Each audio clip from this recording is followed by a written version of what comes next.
Куса библијска порака. Моите времења се во Твојата рака. Псалм 31, 15 стих. Псалмистот во молитва му се обраќа на Господ и вели: Моите времења се во Твојата рака. Сите ние размислуваме за нашата иднина. Размислуваме за иднината на нашите најблиски во семејството и често пати, заради несигурноста со која сме обкружени и нејасната иднина, нашето битие го опфаќа вознемиреност и страв. Псалмистот со оваа мисла се охрабрува себе си и оние кои би ги прочитале неговите зборови. Сите настани во животот, и добри и лоши, сите околности во минатото, сегашноста и днината се во Божјата рака. На Бог ништо не му бега од контрола. Сите нешта што ги доживуваме во животот се под Божјата суверена волја.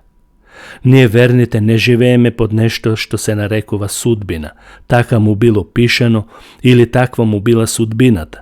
Не, такво нешто за нас е непознато. Ние не живееме под милост и немилост на злобникот. Ние ниту живееме во безпомошност во рацете на другите луѓе и влијанието што го имаат тие врз нашите животи, како што се општествените прилики или неприлики.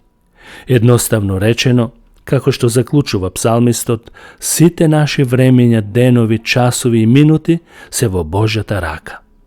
Бог е на чело од почеток до крај, насочувајќи ни го животот кон сигурност. Првата работа, што треба да ја знаеме зошто е тоа така, е дека нашиот живот е создаден од Бог. Ние сме Божја креација. Псалмистот во 139 псалм вели дека е оформен или исткаен, тоа е стари израз, во мајчината утроба. Во тој псалм се опишува Божјата креативност и дизајнерство. Бог е оној кој го создава животот и затоа сме сигурни во неговата рака. Бог ги предвидел и сите околности кои ќе ни бидат родители, каде ќе живееме, со што ќе се соочуваме, која ќе ни биде нашата татковина и така натаму. Тоа не е случајно, за да не си дозволиме, ако не сме нешто задоволни, да мрамориме непотребно. Ние сме под негова сувереност и знаење, што некои од нас се родени во христијански семејства, каде што родителите го воспитувале своето дете во христијански дух и во Библијата. Уште кога сме биле деца, тие се грижеле да не одведат во црквата, да имаме детски часови, да пееме во хор, да имаме црковни активности. Тоа е навистина голема привилегија за таквите верници. И не само тоа, туку и оние кои не се родени во такви семејства, Бог имал план да ги повика и да ги воведе во вистината преку нечие сведоштво. Таквите потоа доживуваат можеби непријатности од нивните најблиски, бидејќи не ја разбираат духовната врска со Бог и ги малтретираат и ги изложуваат на секаков срам, повикувајќи ги да се откажат од Бог.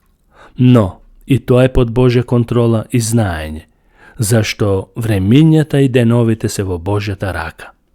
Кога ги имаме предвид овие вистини, полесно би се справувале со настаните што ги доживуваме. Нашите срца се благодарни што живееме во Македонија или во некоја друга држава, во некој град или во некое село, бидејќи Бог така одлучил и сме во негова рака. Бог го одредува и нашето брачно живење.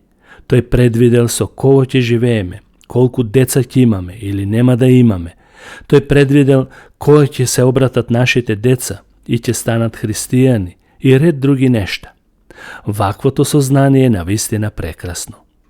Ти благодариме, Господи, што си ги управувал нашите чекори до овој час и тоа што се случило, не се случило без Твоето знаење и волја.